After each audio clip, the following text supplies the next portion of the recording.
So I guess I got a little bit of a story time for you guys.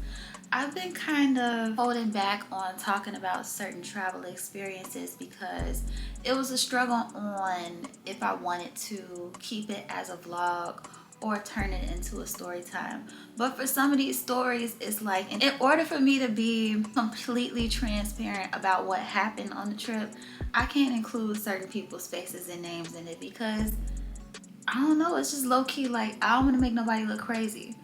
And so that's been my whole dilemma on whether I want to vlog certain experiences or make them into a story time, because I'm like, I don't know, some of these people just gonna look crazy when I tell these stories, and if I look crazy in any of them, y'all let me know. But I promise you, in any of these stories, if anybody look crazy, it's because they did something crazy. So I promise you it's not me. And if it is me at the end of this story, please let me know. Let's get into it. So in this particular story, this is actually about a more recent trip that I did to Myrtle Beach for my birthday. And it was actually like overall a lit trip. But I guess the story is more about travel compatibility and knowing who you're traveling with and everything like that. I'm still learning those lessons myself, and hopefully somebody can learn from my experience and my situation. So we're just gonna get right into it. The person that I ended up traveling with, for the sake of the story, let's call her Debbie. Yeah, that's a real fitting name. So for a little bit of background on me and Debbie, we hadn't known each other that long. I know, that's the first red flag. I met her 7 months prior to when this trip took place. We both met each other off Bumble BFF. I know, another red flag. But during that time, I was staying with family and working from home. It's harder to meet people that have your similar work style and just go out and meet new friends when you're always working from home. And plus I wasn't, anywhere close to like the downtown area and the places that I like to go out. So I was on Bumble, looking for people that, I shared things in common with. We both work from home, and we aligned on just being interested in a lot of the same things, mainly traveling, taking trips and things like that. And one of the main things she would always say is, where are you going next? Where's your next trip? Where are we going? So, pretty much like planning to join me on a trip. And, I was down with that. So when my birthday was around the corner, I thought to cross the Myrtle Beach safari off my list. I found out about it on Instagram, and it's pretty much just like an experience where you get to interact with different exotic animals. You're hugging like tiger cubs and feeding monkeys, feeding elephants, hugging elephants, and just all these different exotic animals that just look really cool.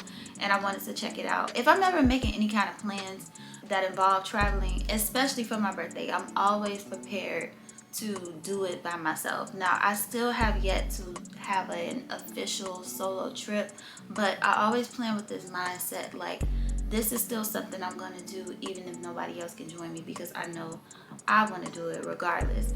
So that's the mindset that I had. But I ended up inviting a few close friends and asking them, if they were down to come with me. And this was 2 months prior to my birthday, but they just kept it real, and they were like they couldn't do it at that time or whatever. So it ended up just being me and Debbie. So right away I booked the safari, I booked the animal tour before anything, and then I booked the hotel and I booked the flights. And I sent all of that information, all the screenshots, confirmation numbers, and all the information that Debbie would need right to her, and told her like, hey, this is what's going on. And she let me know. She's like, okay, that's cool, I'm gonna get my flight next week. I think like 2 weeks before the trip, she told me she finally booked her flight, and she ended up booking it with a different airline or something like that. But her flight was going to arrive about like 20 or 15 minutes after mine at the same airport. So I'm like, okay, that's cool. Our flights are booked. Trip is around the corner. Now here is red flag number one. Now y'all thought the red flag was the fact that I barely knew her and that we I'm just like picking up more red flags as I tell this story. Like, this is a lesson for me too. Like, I'm learning, y'all. I'm learning. But anyway, so here's red flag number one. Like, this is the first official red flag. 3 days before the trip, She realized that she didn't book the reservation for the safari and asked me to send her the information. Now, mind you, I'm a very organized person when it comes to traveling, and I send all of that information all in the same place. I create an itinerary like I'm a super dot my T's cross. I'm a super just. Basically, she already had this information, and rather me, go off on her like, girl, you already had it. Like, just scroll up, was what I was thinking in my head. I was like, okay. I sent it again. And so about 30 minutes later, she sends a text back that says like, she realized she's not gonna be able to do the animal tour because it's too expensive. Now, mind you, this is 3 days before the actual trip. So I'm in a position where it's like, I don't have a choice but to make the best of the situation. Like, I don't know. It didn't seem like it was worth arguing about or going back and forth about. Like, it's still my birthday. I'm still gonna enjoy this experience. I'm definitely not gonna cancel my tour. That wouldn't make any type of sense. The whole point of the trip is to see these animals. That was the whole reason why I booked it. So it was a little wild that, at the very last minute, she realized that she didn't book it. And I was just like, where? I don't know. It was just a red flag. It was a red flag, and it was one that, I didn't have a choice but to overlook, because it's like, what can I do at this point? And I was like, dang, that sucks. Well, I guess I'll just be doing that by myself. But I was a little lost on how, she had a whole 2 months to look at the information, and yeah, just realized that she didn't book it. So I'm like, I don't know where her head was at. But it was no sense in arguing about it. So I think she said something like, I'm sorry, we'll still, make the best out of the situation. And that was all we could do at that point. I'm like, okay, well, I guess that's just the part that I'll be doing alone. Immediately my head was like, this is why I prepare to do things by myself, because it's like, you never know when it comes to traveling. People could be unpredictable, airports could be unpredictable. You just got to be prepared for whatever. So fast forward to the actual night when we first arrived. I got there at about 8:15ish, and I plan to just wait for her at the airport because her flight was scheduled to get there about 15 or 20 minutes after mine. I noticed it's almost an hour that passes by. She's still not there. I check her flight information. Apparently she has some type of delay, and I didn't realize, I think it was a connected flight too.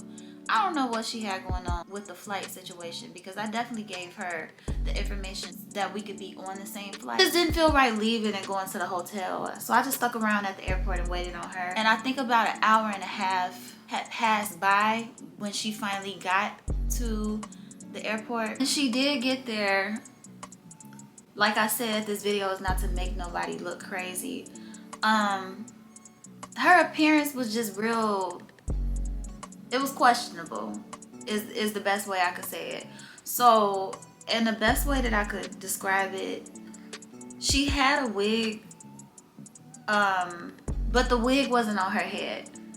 The wig was in her bag, in her luggage that was checked underneath the plane for some reason on a 3-day trip. It's a lot going on. It's a lot going on. So we're going to unpack this together. No pun intended. She had a wig. The wig was not on her head, meaning she was in the airport with just wig braids. And they wasn't fresh wig braids. It was like, I'm not using this video to bully nobody. It was just, I was a little, it was just one of them things that like I noticed right away, but I'm like, okay, it's good that you're here. It's good that you made it safe. Let's not even focus on that right now. So we head over to the baggage claim where we wait for her bags, and she realizes, about, I don't know, like almost an hour passes by, and her bag never showed up in baggage claim. So already we got her wig that's under it. It was just a lot going on. So at that point, that kind of already threw the energy off, and I could completely understand that. I had my own experiences when my luggage got lost, and that's just such a nerve-wracking experience. And for me, I've had this happen when I was like overseas in a different country, and my bag would be in another country, and here I am at the customer service desk where nobody understands me and I can't understand anybody, trying to explain what's going on. Only by the grace and mercy of AirTags did I figure out what was going on, because this actually happened to me when I was traveling in Greece, and I had to like pay a taxi, and we was like chasing down this bag. It was a hot mess. So when that happened, I could completely understand. Like, I was completely empathetic. Like, let's find this luggage, you know. So I'm in the customer service area with her, you know, just trying to cheer her up. Like, yeah, we gonna get some shots after this. Mind you, this is actually the night of my birthday. I'm like, we definitely need to, you know, cheer up and get some shots after this. We're gonna figure out where this bag is and just get ourselves together for the night. But when we did finally get some information about where the bag is, apparently it's not going to arrive to Myrtle Beach until the following day. So there's nothing we could do at this point but check into our hotel and get some food for the night. And so we check into the room, and I just feel really bad about not only the situation with the bag, but the situation with what she had with her, which was nothing. So, and I'm like, look, if you want to use any of my stuff or anything that you need, any of my products to get ready or any of my makeup, you know, it's right there in my bag. Because that was just such an awkward thing, you know. But we checked into the hotel, got ready, kind of freshened ourselves up a little bit, and then came back out and got a little bit of food and a little bit of drinks, which was cool. It lightened the mood up a little bit, but I could already tell, even in that situation, like, that was supposed to be the night that, like, I wanted to dress up and do the most. And for me to do something like that when she was looking the way that she was looking, it just didn't feel right. So I did not put on no heels or any. I kept on what I had on in the airport. We both had on our airport outfits, and we just went out to go get some food. So fast forward to the next day, and I guess you could call this the official day one of the trip. So we wake up first thing in the morning and go pick up her luggage right away. That was the only thing on my mind. I'm like, once she gets this bag, like, the mood is gonna be so much better. Like, now we can officially begin the actual trip. You know, her bag is back, her wig is back, like, we lit. And she take off this wig, y'all, and that wig was, if I describe what this wig actually looked like, it's gonna sound like I'm using this video to bully somebody, and that's just not what I'm doing. What I'm gonna say is, that wig was very unserious. And y'all might be like, Kelsey, that's fake. Why you talking about this girl wig, but you ain't say nothing to her face? It is a little fake, because I definitely did fake like I didn't see that when she pulled that wig out. But it was just one of them things that just wasn't worth addressing after all we've been through in just the first day of us being there. And mind you, I'm already building up to tell y'all a story about an awkward trip. And the last thing that anything on this trip required was me saying something negative about that wig. So it was just one of them things that I just saw and I just let go. I'm born and raised in Chicago. I see weird stuff all the time. And sometimes you just gotta look at stuff that just don't make no type of sense and just keep moving on. And that was one of them things. But the reason why I'm speaking on this wig now is because it says so much without saying anything at all. It spoke to how close we were as a friendship and why we had no business traveling in the first place. Because anybody that I'm close with, I should be able to feel comfortable saying what's going on with this wig. And they should feel comfortable telling me if I'm out looking crazy. And the other thing about this wig is this. It says so much about where our minds were as far as the trip is concerned. So traditionally, you know, when it comes to Black women, when it comes to a trip, we traditionally get our hair together. And I don't mean you break the bank or break your pockets or anything like that, but if you know you got a trip coming up, typically your hair is together and is normally in braids, especially when the trip involves a beach or an island or some type of water activities or something like that. But everybody knows that as women, we gonna have rough hair days, but on a vacation, that's not really one of them. So that wig says so much about where our minds were as far as the vacation was concerned. Because my hair was in braids. I was ready to swim. I'm ready to jump in the water. I'm just, yeah, like I said, I'm not gonna get into the details of this wig, but it was just a wig that I don't know. what to say about that wig. I'm actually done talking about it because it really pissed me off. So let's get back to the stories. This is officially day one of the trip, and this is actually the day that we'll have to split up because I'm doing the tour, and you know, she chose not to do the tour, so we were already, you know, going to be splitting up later in the day. But the tour wasn't until later on in the day, the safari. So we had time to walk around and explore the town where we are and everything like that. And the hotel that we stayed in was right in the middle of everything. It was called the Strand. It was actually a really nice hotel. So they have like a beachfront entrance. Like if you walk out the back of the hotel, you're right on the beach.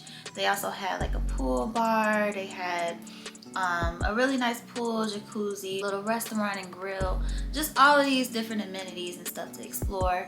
And if you just keep walking right down the beach, you're in the middle of you're on the Strand, which is like their boardwalk and all of their shops and souvenir shops and restaurants and nightlife. They even had like a Ferris wheel or sky wheel and all of that stuff. So I wanted to know, just make sure we had something to do in the beginning of the day before the tour, which was later on that evening. We get out and start walking towards the beach, and then we start walking on the beach, just walking into the direction of the boardwalk and, you know, all the shops and everything that's going on.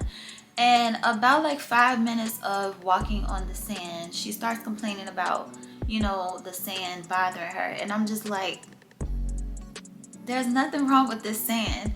And she keeps saying it, and I'm just like, okay. She's like, I gotta get off this sand. Like Debbie is like, I have to get off this sand, like right now. I gotta stop. And I'm like, why you come to, there was nothing wrong with that sand, y'all. I'm like, why come to a place called Myrtle Beach if, okay, whatever. Let's stop walking on the sand. So we start walking on the sidewalk. It was nothing wrong with the sand. I was just like, okay. So we start walking on the sidewalk, and we start passing by and walking into a few of the little souvenir shops and things like that. And what I'm noticing, and like I said, like one thing about me, even if I don't say anything about weird stuff, I always notice weird stuff, and I'm just like, what's happening right now?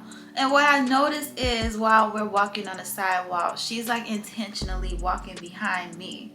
You know, as like a normal human interaction where you're walking with a person, you walk on the side of them, you guys are able to have a conversation and communicate because y'all are walking together. For whatever reason, she's walking behind me, and I'm not walking that fast. Matter of fact, I started walking slow on purpose to see why is she doing this.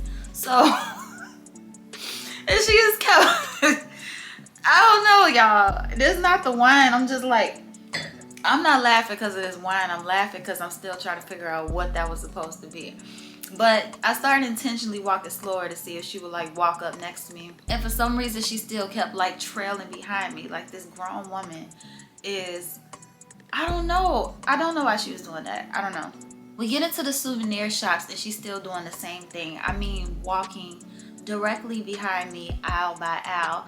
And at this point, it was starting to low key like, I don't like weird stuff. Like weird things actually piss me off because why are you doing that?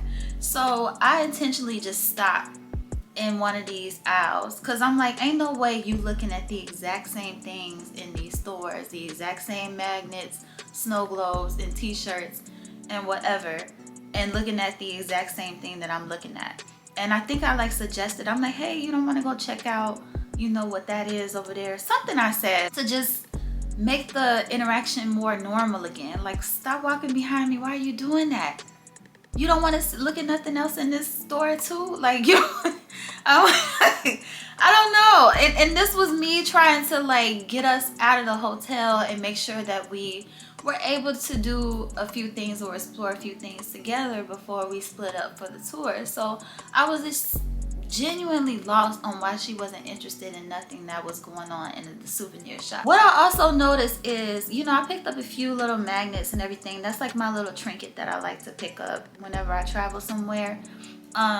She didn't buy any of the souvenirs or really pick up or pay attention to any of the souvenirs. And so I was like, okay, we keep walking. And around this time, it's almost time for me to get ready for the safari.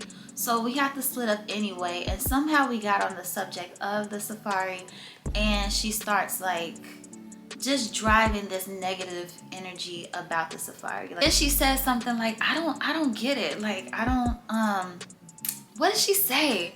She was like, yeah, you know, it's just like so you could see a few animals. Like, that's stupid. And I'm thinking in my head, like, if you had no interest in the animals, why exactly are you here? I mean, what exactly did you come for? Because at this point, I could tell it's not for the beach, it's not for the souvenirs, and it's obviously not for the animals. So in my head, I'm just like, where does she want this conversation to go? Because I'm not entertaining it. And if I do, it's going to turn into an argument. Mind you, I still got that birthday girl energy where, you know, my energy is just lit regardless. And I'm still excited about seeing these animals. So I just bust out and stop her in the middle of the negative rant that she's going on. And I'm like, I think it's lit. And I changed the subject. And so I asked her like what she's going to be doing while I'm at the tour. I'm like, do you want to check out any of the shops? Are you going to be at the pool or the jacuzzi, or probably check out a bar or something like that? She said something like, she didn't give like a definitive answer. She was just like, I don't know. And it sounded a little like down. I'm just like, okay. And I promised I didn't even do it like in a sarcastic way, but I just had to change the subject because I'm like, if I say anything to entertain what she's talking about right now, it's going to turn into an argument, a very pointless argument, because at the end of the day, I'm going, you not. So what are we like, why are you talking about the price? Like, you had a whole 2 months to look at this price of this tour, and if you had no interest in the tour, no interest in the beach, and no interest in any souvenirs, I'm a little lost on why you here. And this is only day 1, for real. I was a little bit lost on where she wanted that rant to go, but I definitely didn't have the energy to entertain it, so I had to flip the subject back to something positive. And once I did that, the conversation just kind of died, and we didn't really talk about much of anything else on the way back to the hotel. So fast forward, we split up and I'm at the safari, and it's a super awesome and entertaining, fun experience. I actually recommend it if you're looking for something unique to do for your birthday. It's a 4-hour tour. You interact with like at least 10 different exotic animals. They take the pictures for you professionally. And you can't have your phone in there, but they will give you like a full album, I think of like at least 200 photos for you to choose from with all the different animals that you interact with. They also feed you, and so you have like a little dinner break and wine and everything like that, and just get to mingle with the other guests and stuff on the tour. And then at the end, they do like a little bonfire with s'mores and drinks and stuff like that. It's really cool. So you get a lot out of that 4 hours. Me personally, I loved it, and I would definitely go back and like bring my family. I had a really great time. You go into certain parts of the safari, and it's like tigers walking over your head, monkeys jumping here to here while you're eating dinner. It's just fun. So I had a really great time, and I ended up meeting some other people from Chicago that were on the tour, and so I got their contact information. They actually gave me a ride back to the hotel. So I had a really good time, and it was just an awesome experience. And when I got back, I was really just on cloud 9. But as soon as I got back up to the hotel room, immediately the energy shifted, and I'll go in and like all the lights are off, and I don't know, immediately just the energy shifted. So obviously I turned the lights on, like what is going on? It wasn't even that late. I think it had to be like 8 or something, like I don't know. But all the lights was off, and I was like, what? So I turned them on. Debbie is there in the room. I'm just like, what is happening? What's happening here? What's going on? Like I said, I don't like weird stuff. Like, I don't receive the weirdness that's going on. It don't sit right with my spirit. What are you doing? So, you know, I turn the lights on, and I go in there, and I'm just like, okay, what's going on now? But Debbie's like, oh, I don't know what I ate, but, you know, just something got my stomach just not feeling right. Like, she was sick, and, you know, she might have really been sick, so I'm not gonna take that from her at all. But it just, the energy just shifted. Like, me being on cloud 9 and jumping around, and hugging elephants and feeding tigers and stuff like that. And then I come back. My actual fear when she had first told me that she wasn't going to be able to do the tour was that the energy was going to be a little off. And I was assuming that she might have thought that I was going to be mad at her for her not being able to join me. But I would have never had thought that it was going to be her driving this negative, just depressing energy. Like, I know it wasn't me. Like, the whole time on that trip, I had to be the one to have like this bubbly, happy energy, because had I let her control the vibe of that trip, it would have been a very dark one. Just like that room when I came up in there, it was dark and I turned the lights on because what is you doing? So yeah, she said her stomach wasn't feeling good. I'm like, okay. Yeah, when we split up, the plan was to come back together and get ready to go out and enjoy the night and walk around and see what the nightlife was about and stuff like that. So I still had that idea in my head when I walked in the door to, you know, come back, get ready, shower, and get back and get ready to go back out. And when I walked in, I don't know what was going on. You know, she wasn't feeling good, so obviously she wasn't going out. So she told me, she was like, yeah, my stomach is messed up, I don't know what's going on, I'm not gonna be able to go out tonight. And so I'm just like, in my head, I'm like, dang, that's messed up. And I'm like, I guess I'm on a solo trip now, because I'm like, I'm still on like birthday girl mode, you know, with this bubbly, happy energy that I have. I just got done, you know, interacting with all of these exotic animals and just having a great time.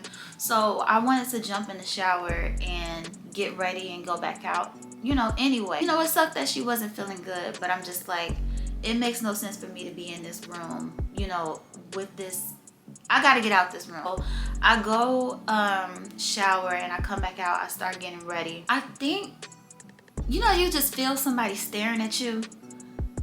And so I just look up and I'm like, I don't even know where this came from. But out of nowhere, Debbie asked me, you feel some type of way? So I stood up and I'm like, yeah, what's up? I'm like, why would you ask me that question like that? She asked me just like that, like she was pressing me, and I'm just like, yeah, like I'm like, you know what? But I felt the energy about to go somewhere that it really did need to go. So I'm like, but look, if you really not feeling good, you know, I'm like, if you're really not feeling good and that's out of your control, I hope you feel better. She stood like the way that it was just weird. And so after I said that, she was like, okay, and like crawled back in the bed and put the covers back over her head. And I was just standing there like,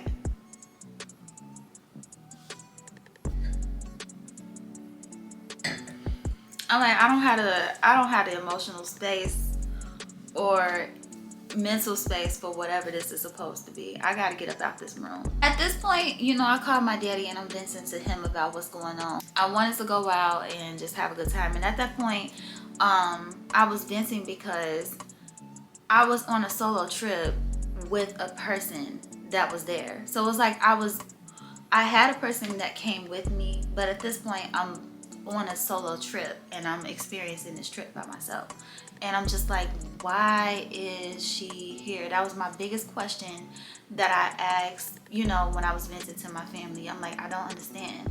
And, you know, they came up with some extreme theories and was telling me, you know, like, protect my identification documents, make sure she don't try to, like, touch me sexually or anything like that. I don't even think it was none of that.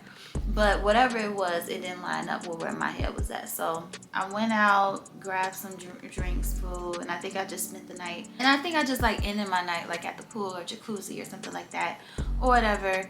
And that was just how I ended the night, just going back out. And Myrtle Beach is a safe destination to enjoy by yourself. Like, you don't necessarily need to have someone with you. There's a lot to do and it's very safe to do on your own if you did want to go that route, especially as a woman. So that wasn't a big deal, but what was confusing was why this person decided to join me. All right, we're on day 2. And this is actually the day that Debbie is leaving. So I might have left out the fact that she's actually leaving a day earlier than me. She said that she had to go back to work. I woke up and I thought about the fact that like this entire time that she's been on this trip, she hasn't really done anything or went anywhere. You know, the night before she was sick, the night before that, you know, she didn't have her bags or luggage or anything. And you know, that entire day I don't think she went anywhere the day before. So I'm like, let's, you know, get up. So I woke her up and I'm like, you know, let's get out and, you know, see what's going on in the area and at least try to walk to the beach, or at least do, you know, the sky wheel or something like that. Like Myrtle Beach has a good handful of things to do even if you don't do the safari. It's a really pretty little beach town. So at this point we finally make it over to the sky wheel area and everything like that, and I noticed that, and like I said, I wasn't gonna bring this wig back up again, but at this point I feel like we both had a subliminal understanding that that wig never belonged on the trip in the first place, because she didn't bring it, she didn't wear it at this point. She actually had a scarf, which actually looked a lot better than whatever was going on with that wig, but it was just like one of those underlying understandings that we had, like, why was that wig even here? But anyway, we're walking around and I thought to myself, like, this entire time we were here, she didn't take any pictures of herself. Not, you know, just me taking pictures of her, but I didn't notice her like do a selfie or anything. So I asked her, like, do you want any pictures? Because we did stop at like a few little landmarks and cute things and cute restaurants and stuff like that. And the sky wheel was actually pretty dope. Like, this is really pretty. And asked her if she wanted any pictures of her, and she was just like, no, no, no. And I'm like, so that was just another, you know, I lost count. Maybe y'all have been keeping track of how many weird things have been taking place, but at this point I lost count. I just know it didn't add up. So we finally make it to go get some food and grab a bite before it's time for her flight. And I can't even remember what provoked this conversation, but somehow this must have been brewing up in her thoughts. She brought it up to tell me that the flight that she booked to get there round trip was $600. That really stopped me in my tracks. I was like, why? Like, I wasn't trying to pick with her, but I'm like, you could have got on the flight that I got on. Mine wasn't even $200. That was a $180 flight. We not leaving the country. We not going nowhere exotic. I'm like, it's an hour-and-a-half flight to a destination that's not even that. And it's like the off season too. Like, there was nothing about that flight that needed to be $600, y'all. So I wasn't trying to pick with her, but I was just like, why did you do that? I was like, I really was trying, like, I paused. I think she tried to jump to the next subject after she said it. And I was like, wait, pause. Why was your flight $600 and why didn't you get on the flight that I got on? She never directly answered the question. I don't know if she waited too late until the flight that I sent her was sold out. I don't know. But she never directly answered the question, and then she said something like, no, don't worry about it. Like, I got grown woman money. Okay. First of all, I don't care how much money you got. It's just certain financial decisions that would never make sense. It just didn't line up with who she portrayed herself to be as, like, this seasoned traveler. So I was really lost by that. But, you know, I dropped the subject. But for whatever reason, she felt the need to bring it up. We dropped that subject and, you know, at least got to enjoy a little food and a little bit of the beachfront and everything like that before it was time for her flight to head back home. And once we got back to the hotel and it was time for her to wait for her Uber, you know, I was just like, you know, giving my farewell. I'm like, well, let me know when you make it home. And, you know, I was standing there in the lobby, waiting for her Uber to arrive, making sure that she departed safely.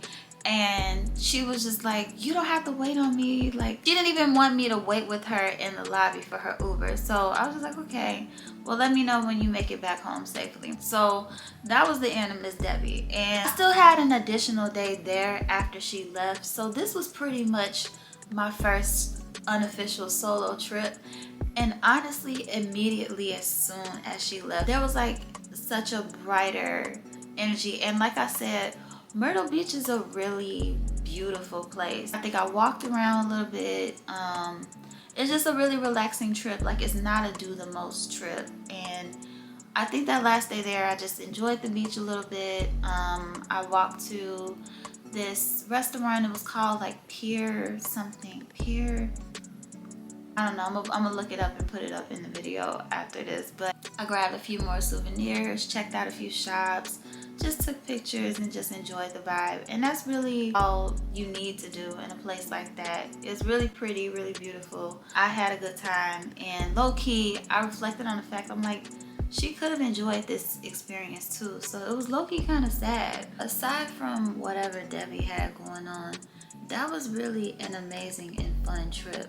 Even if you are traveling solo, Myrtle Beach is one of those places where you could still find a handful of things to do and have that balance of being able to just relax and be safe, especially if you're traveling solo as a woman. I had it in the back of my mind that that's what that trip would be if no one was able to join me. What I didn't expect was to have that mindset while somebody was there with me. And while I was still able to enjoy myself and make the best out of the situation, it was low-key kind of sad that she didn't get that experience as well. Even if she chose not to do the animal tour, there was still a handful of things to get into and to still do if her focus was on enjoying the trip. But wherever her mindset was at, it had nothing to do with enjoying the trip. It had nothing to do with the animals. It had nothing to do with the beach. It had nothing to do with the pool. I don't even think she used, she said she brought a swimsuit. I don't even think she ever used it. And it had nothing to do with souvenirs. It had nothing to do with getting cute and taking pictures. No shade. Just wherever it was at, it didn't line up with wherever my mind was at. And to this day, I still am low-key confused about how that trip was supposed to go in her head. Throughout the trip, I was always asking her, like, are you good? Are you straight? Because there was a lot of moments that made me ask that question, like, what is going on? But after a while, I just stopped asking that question, because at the end of the day, this is a grown woman. I'm not about to keep asking a grown woman what's wrong with you, because for one, you have all the agency and ability to speak up if there is a problem. Two, there is no real problem. I didn't do anything to you, and if I did, speak up and say that. I'm like, all I did was welcome you to some good vibes. The option to enjoy yourself was there, and the option to stay home was there. And it's like, she did neither of the two. And three, it's my birthday. Sorry to bust your bubble, but this is not about you. So after a while, I just stepped back on trying to figure out what that was about.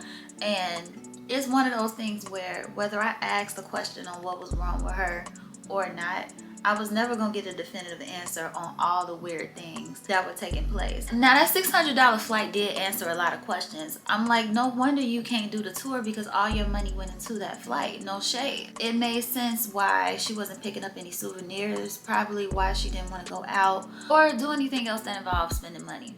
What it didn't explain is why she was walking behind me, why she didn't want to take any pictures of herself. And there were so many questionable decisions that almost everything that she did while she was on that trip was weird. That's the best way that I can explain it. And when I say weird, I mean it just didn't make sense. It's just something that you wouldn't see normally. If I tried to count on hand all the weird things that took place from her end, I wouldn't have no fingers left. So I don't know what was going on. Like I said, this was somebody that I didn't know for that long, and I'm noticing this more so lately than ever before. A handful of people trying to introduce themselves into my life and attach themselves to my life, but they're not coming with the right mindset or the right intention. Even after the end of that trip, she never let me know that she made it home. I actually reached out to her like, hey, like, did your flight land? Are you okay? And I think she said something like, yeah, I'm good. But that was the end of the conversation and really the end of that friendship. Like, obviously, this is a lesson about travel compatibility. You definitely want to travel with somebody that's on the same vibe and the same mindset as you. And sometimes you don't really see a person's true colors until you travel with them. So that could also be, a little risky thing too. But yeah, whatever that was, it didn't line up with where I was mentally. Yeah, but more so lately than ever. And this is like somebody, like I said, like I didn't know for that long. And this is one of the more milder stories that I have of people doing weird stuff around me after trying to attach themselves to me with the wrong intentions. And whenever I come across a situation like that, it always manifests itself in the weirdest ways, which is why, her behavior just did not line up with the reality of the trip. That was such a lit and positive and fun trip, and because her mindset was somewhere else, it was shown in her behavior. Like, her head was somewhere else. And I reflected on it later on and thought about the similar interests that we had in common.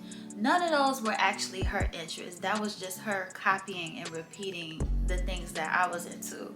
For whatever reason, she was trying to get close to me by copying the things that I liked instead of just being herself. And I don't know, it just showed in the weirdest way. What I'm learning as of lately is if you have a light and energy around you that's very attractive and attracts people to you, you have to be very careful about who's coming around you, because it's not always with the right intention. And especially if you're completely true to who you are, it doesn't even take that long for that type of weirdness to be exposed. And I see girls trips gone wrong stories all the time that are even way more extreme than this, and it can get dangerous to a point. So all jokes aside, if you sense things just getting extremely weird, never ignore that gut feeling. Always separate yourself from that. Be prepared to protect yourself and have the means to leave that entire situation if you need to.